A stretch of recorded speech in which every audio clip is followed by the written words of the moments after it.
han quedado los compañeros periodistas de antes, que eran todos jefes, además. Gracias. Seguramente, como veis, habla con fuerza y habla en primera persona y yo creo que estos testimonios nos ayudarán a transformar. Alguien hablaba antes desde el periodismo, contar historias en primera persona, pues aquí tenemos también el relato de una compañera.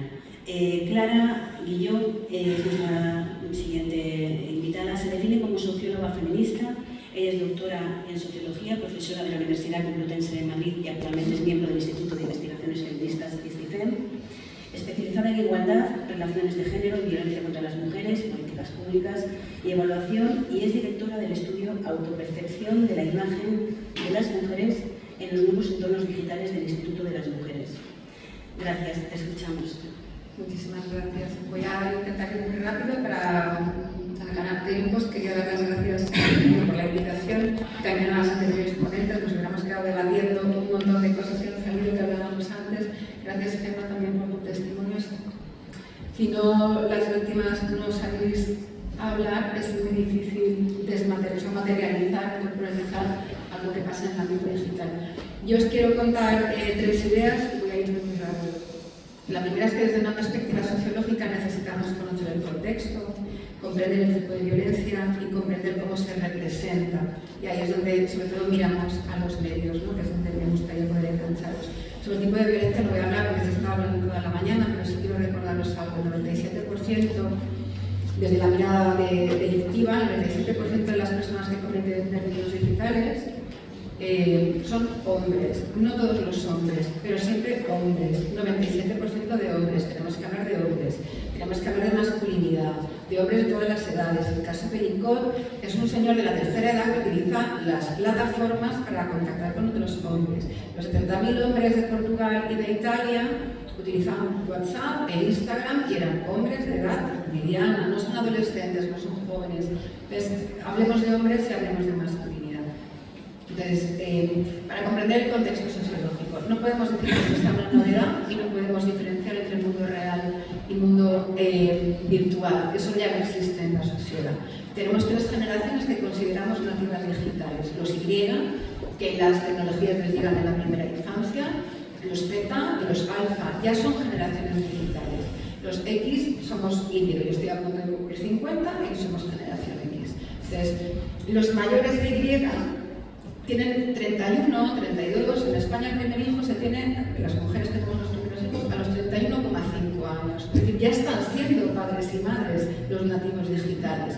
Entonces, otra cosa es que se haya popularizado las dificultades que tenemos las mujeres en los medios digitales, pero no son fenómenos novedosos, no podemos hablar de mundos reales y no reales.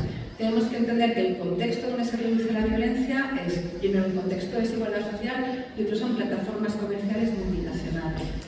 Es bueno que no hablemos de redes sociales y sustituyamos este concepto por el de plataformas comerciales, porque son empresas.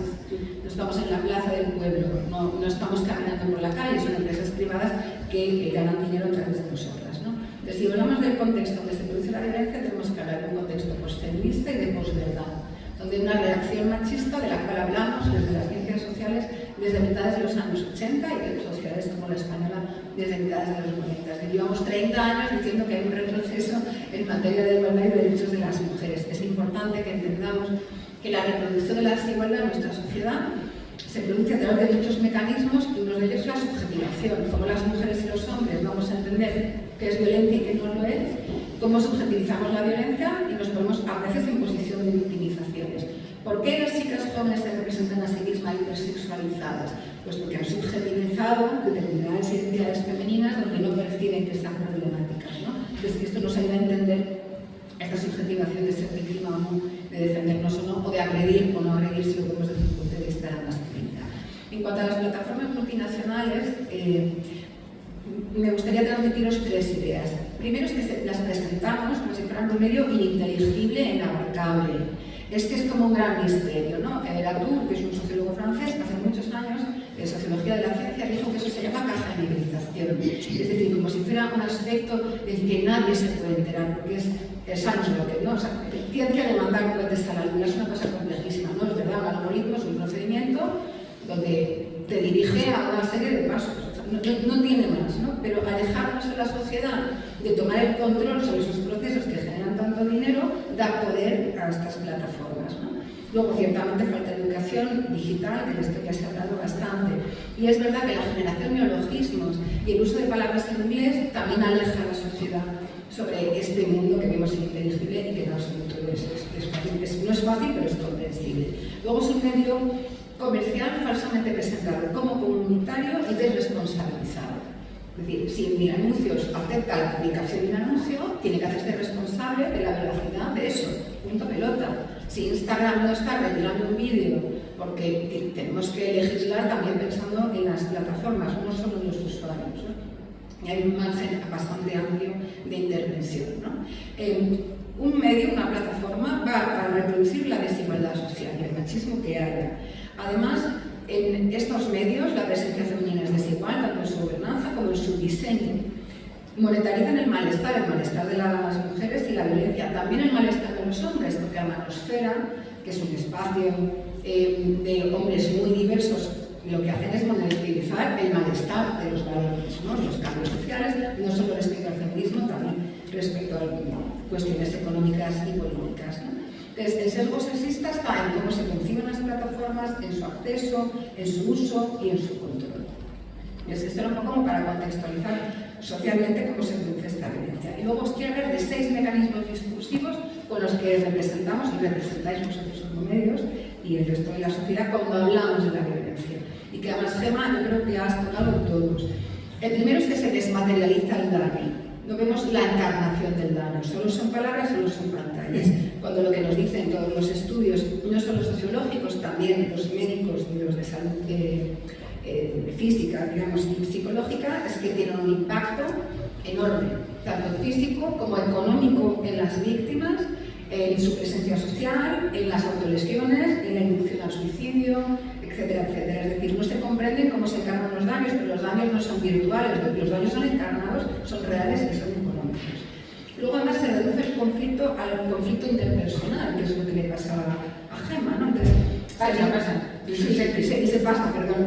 se elimina la dimensión colectiva y la dimensión política, ¿no? La dimensión colectiva somos mujeres y fundamentalmente son hombres, y luego pues la dimensión de que es algo colectivo significa que tenemos que gestionarlo política y públicamente, no es algo que va a una relación individual. Se responsabiliza a la víctima, se la culpabiliza por el uso de la tecnología, por estar presente en los medios, ¿no? La culpa es tuya por hablar, por exponerte, por estar. Entonces, no mires y ya. sí, bueno, pues se ignora, ¿no? Y se desplaza la responsabilidad del agresor y de las plataformas a decisiones individuales de las mujeres. Junto a esto, se psicologiza a las personas, ¿no? Entonces se les habla de su gestión emocional. Tienes que aprender a que no te afecte, trabaja tu autoestima, no te lo tomes tan en serio. Se desplaza el entorno violento a la sensibilidad de la víctima. O sea, pues el problema no es de violencia, el problema es de sensibilidad de la víctima. Y luego se minimiza con el humor.